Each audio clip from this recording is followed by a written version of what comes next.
उत्तर प्रदेश के राज्यपाल आनंदीबेन पटेल जी, मुख्यमंत्री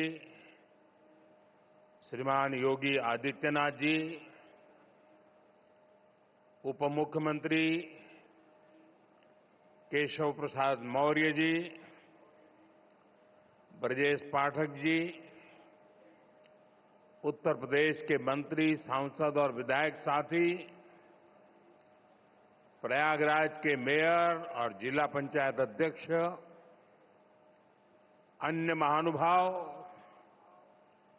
और मेरे प्यारे भाई और बहनों,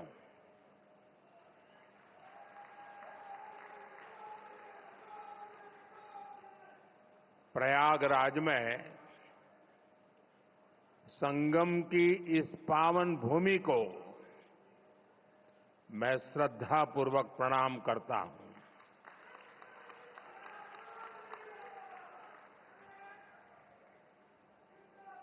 महाकुंभ में पधार रहे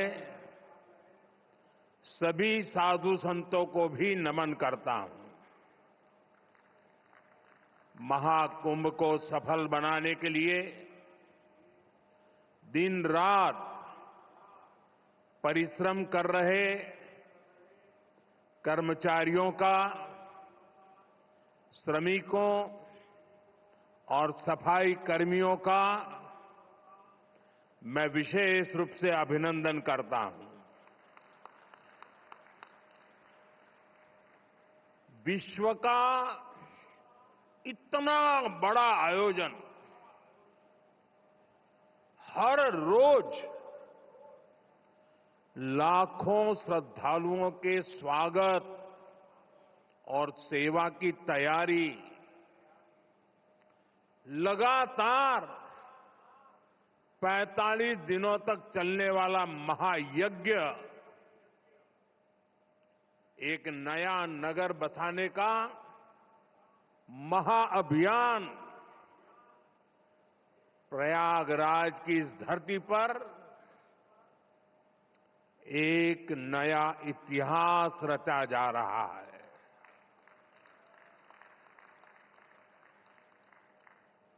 अगले साल महाकुंभ का आयोजन देश की सांस्कृतिक आध्यात्मिक पहचान को नए शिखर पर स्थापित करेगा। और मैं तो बड़े विश्वास के साथ कहता हूं, बड़ी श्रद्धा के साथ कहता हूं, अगर मुझे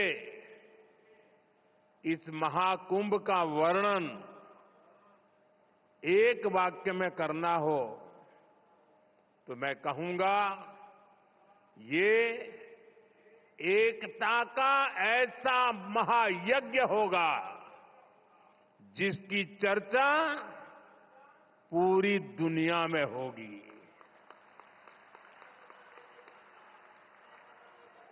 मैं इस आयोजन की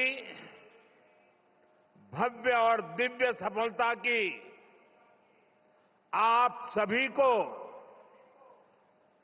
शुभकामनाएं देता हूं। साथियों, हमारा भारत पवित्र स्थलों और तीर्थों का देश है। ये गंगा, यमुना, सरस्वती, कावेरी, नर्मदा जैसी अनगिनत पवित्र नदियों का देश है। इन नदियों के प्रवाह की जो पवित्रता है, इन अनेकानेक तीर्थों का जो महत्व है, जो महात्म्य है, उनका संगम, उनका समुच्चय, उनका योग, उनका संयोग, उनका प्रभाव, उनका प्रताप ये प्रयाग है।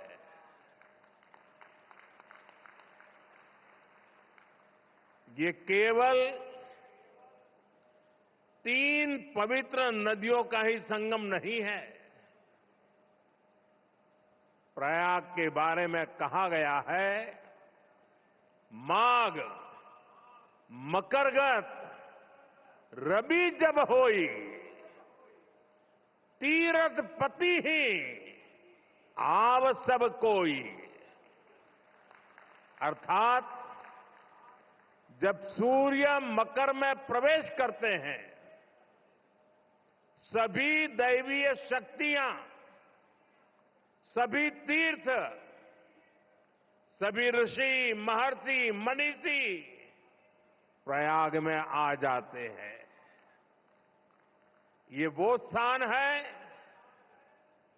जिसके प्रभाव के बिना पुराण पूरे नहीं होते। प्रयागराज वो स्थान है जिसकी प्रशंसा वेद की ऋचाओं ने की है।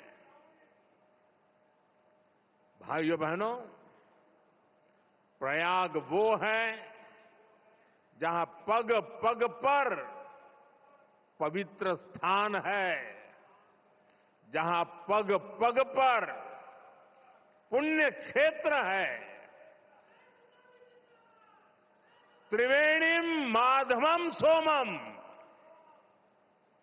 भरद्वाजम च वासुकिम वंदे अक्षयवटम शेषम प्रयागम तीर्थनायकम। अर्थात त्रिवेणी का त्रिकाल प्रभाव, वेणी माधव की महिमा, सोमेश्वर के आशीर्वाद, ऋषि भारद्वाज की तपोभूमि,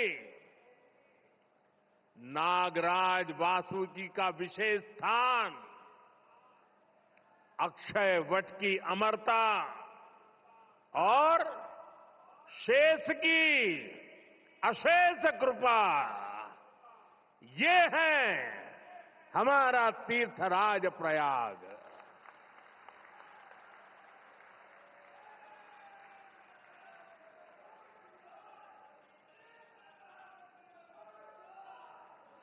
तीर्थराज प्रयाग यानी चारी पदार्थ भरा भंडारू, पुण्य प्रदेश देश अति चारु। अर्थात जहां धर्म, अर्थ, काम, मोक्ष चारों पदार्थ सुलभ है, वो प्रयाग है। प्रयागराज केवल एक भौगोलिक भूखंड नहीं है, ये एक आध्यात्मिक अनुभव क्षेत्र है। ये प्रयाग और प्रयाग के लोगों का ही आशीर्वाद है कि मुझे इस धरती पर बार बार आने का सौभाग्य मिलता है।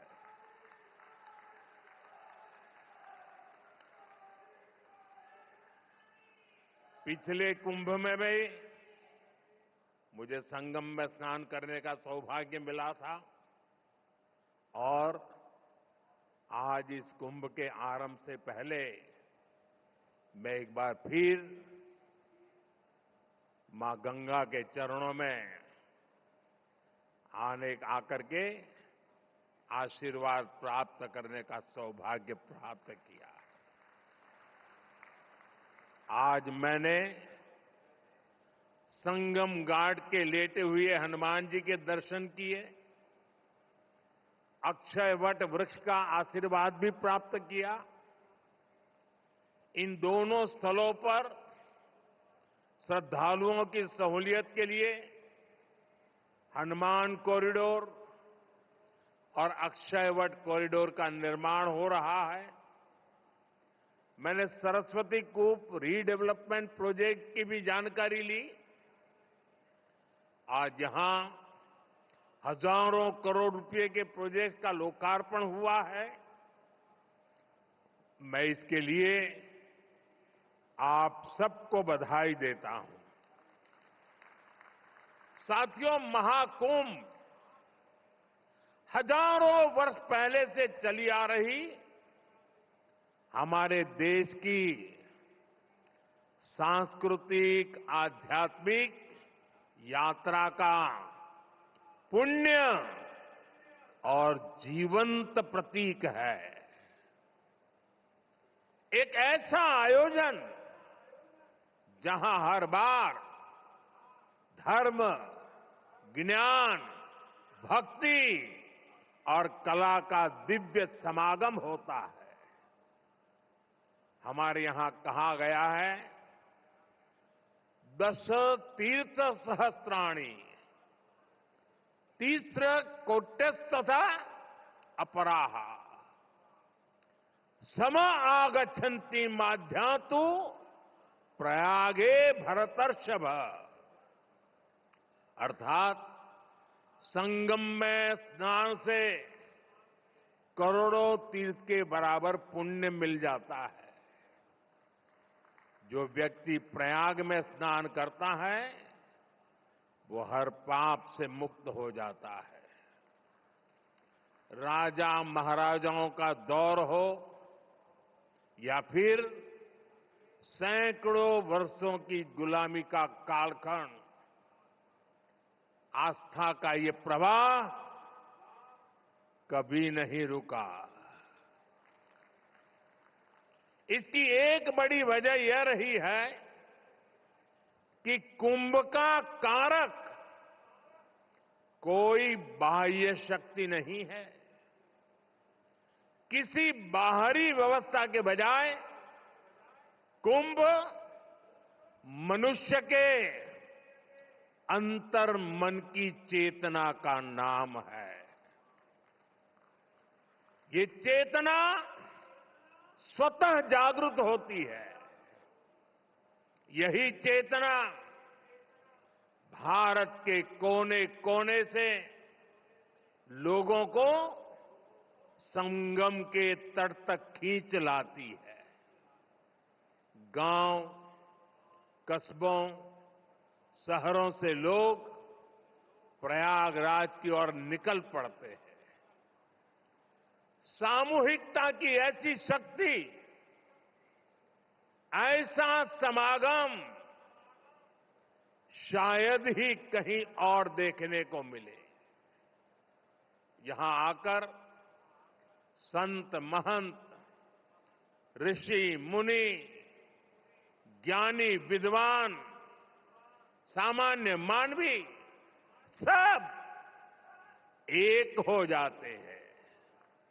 सब एक साथ त्रिवेणी में डुबकी लगाते हैं। यहां जातियों का भेद खत्म हो जाता है, संप्रदायों का टकराव मिट जाता है। करोड़ों लोग एक ध्येय, एक विचार से जुड़ जाते हैं। इस बार भी महाकुंभ के दौरान यहां अलग अलग राज्यों से करोड़ों लोग जुटेंगे। उनकी भाषा अलग होगी, जातियां अलग होगी, मान्यताएं अलग होगी, लेकिन संगम नगरी में आकर वो सब एक हो जाएंगे। और इसलिए मैं फिर एक बार कहता हूं, ये महाकुंभ एकता का महायज्ञ है, जिसमें हर तरह के भेदभाव की आहुति दी जाती है। यहां संगम में डुबकी लगाने वाला हर भारतीय एक भारत श्रेष्ठ भारत की अद्भुत तस्वीर प्रस्तुत करता है। साथियों, महाकुंभ की परंपरा का सबसे अहम पहलू ये है कि इस दौरान देश को दिशा मिलती है।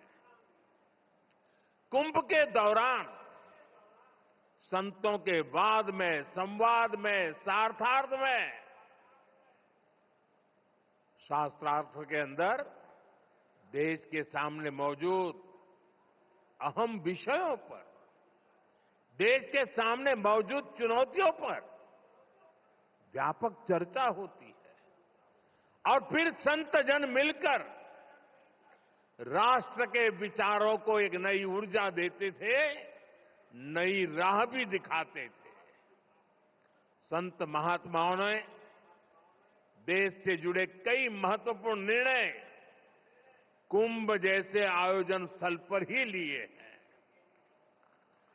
जब संचार के आधुनिक माध्यम नहीं थे, तब कुंभ जैसे आयोजनों ने बड़े सामाजिक परिवर्तनों का आधार तैयार किया था।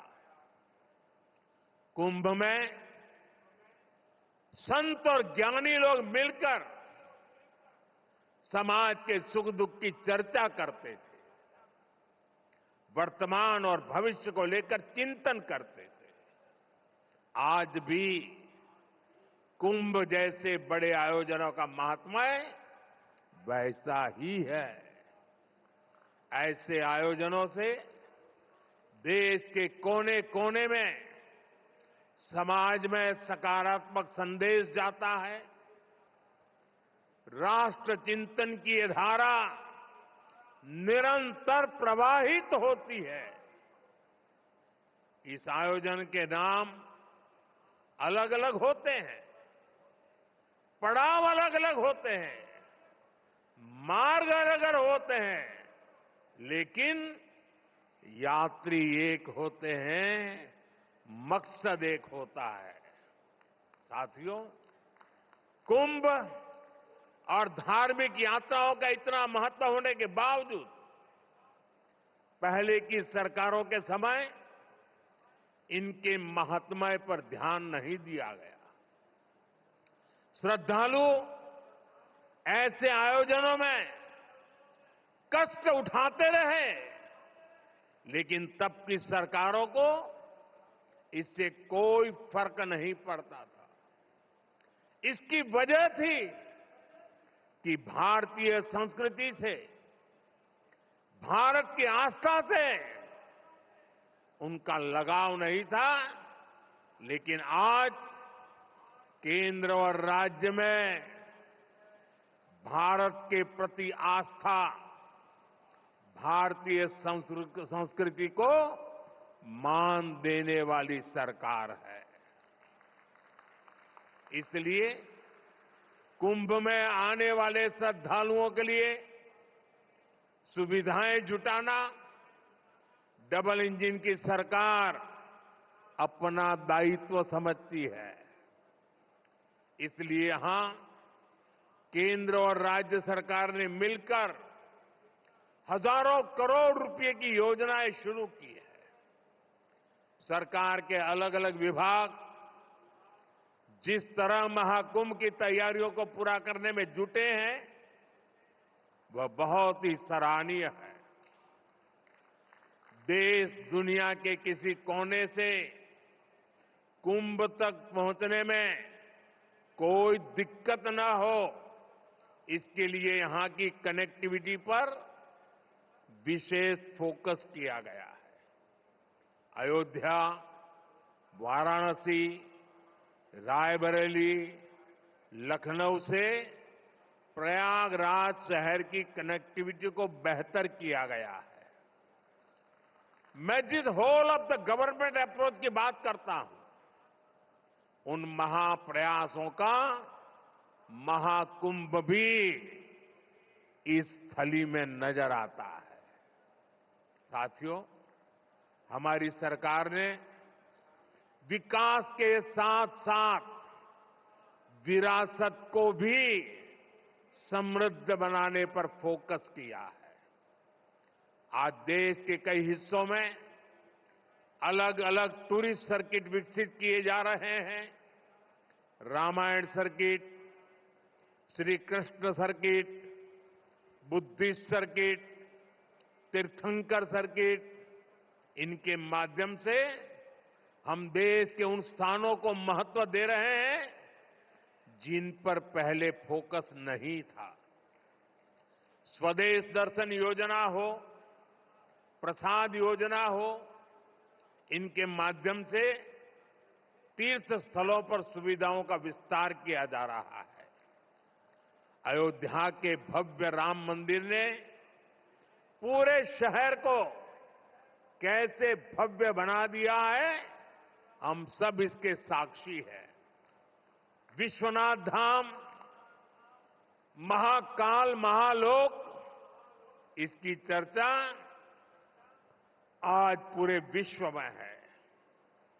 यहां अक्षय वट कॉरिडोर, हनुमान मंदिर कॉरिडोर, भारद्वाज ऋषि आश्रम कॉरिडोर में भी इसी विजन का प्रतिबिंब है। श्रद्धालुओं के लिए सरस्वती कूप, पातालपुरी, नागवासुकी, द्वादश माधव मंदिर का कायाकल्प किया जा रहा है। साथियों, हमारा ये प्रयागराज निषाद राज की भी भूमि है। भगवान राम के मर्यादा पुरुषोत्तम बनने की यात्रा में एक महत्वपूर्ण पड़ाव श्रृंगवेरपुर का भी है। भगवान राम और केवट का प्रसंग आज भी हमें प्रेरित करता है। केवट ने अपने प्रभु को सामने पाकर उनके पैर धोए थे, उन्हें अपनी नाव से नदी पार कराई थी। इस प्रसंग में श्रद्धा का अनन्य भाव है। इसमें भगवान और भक्त की मित्रता का संदेश है। इस घटना का ये संदेश है कि भगवान भी अपने भक्त की मदद ले सकते हैं। प्रभु श्री राम और निषाद राज की इसी मित्रता के प्रतीक के रूप में श्रृंगवेरपुर धाम का विकास किया जा रहा है। भगवान राम और निषाद राज की प्रतिमा भी आने वाली पीढ़ियों को समता और समरसता का संदेश देती रहेगी।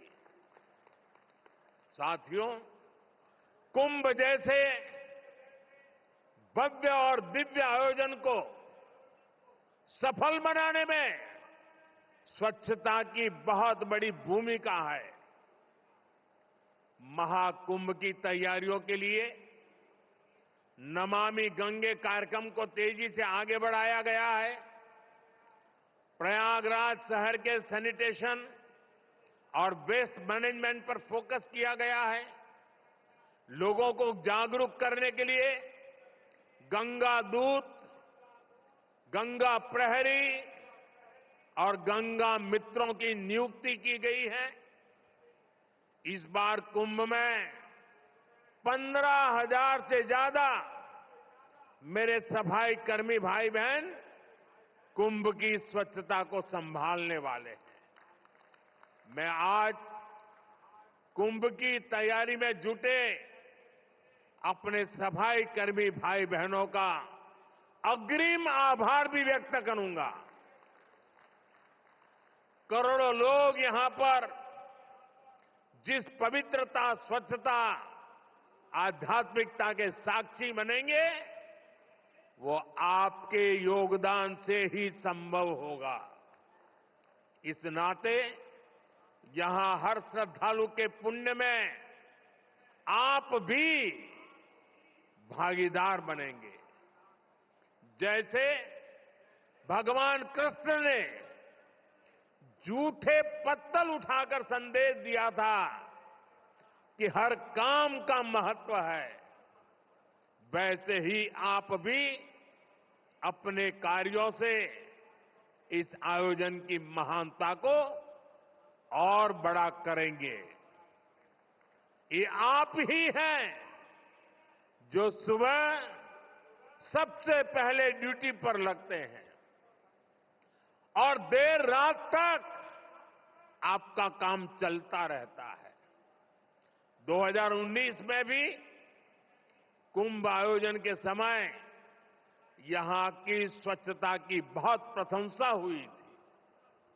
जो लोग हर 6 वर्ष पर कुंभ या महाकुंभ में स्नान के लिए आते हैं, उन्होंने पहली बार इतनी साफ सुंदर व्यवस्था देखी थी।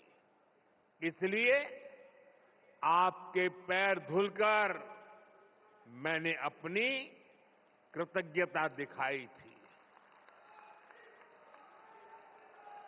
हमारे स्वच्छता कर्मियों के पैर धोने से मुझे जो संतोष मिला था, वो मेरे लिए जीवन भर का यादगार अनुभव बन गया है।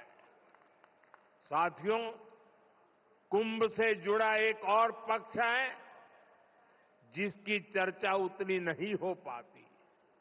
ये पक्ष है कुंभ से आर्थिक गतिविधियों का विस्तार।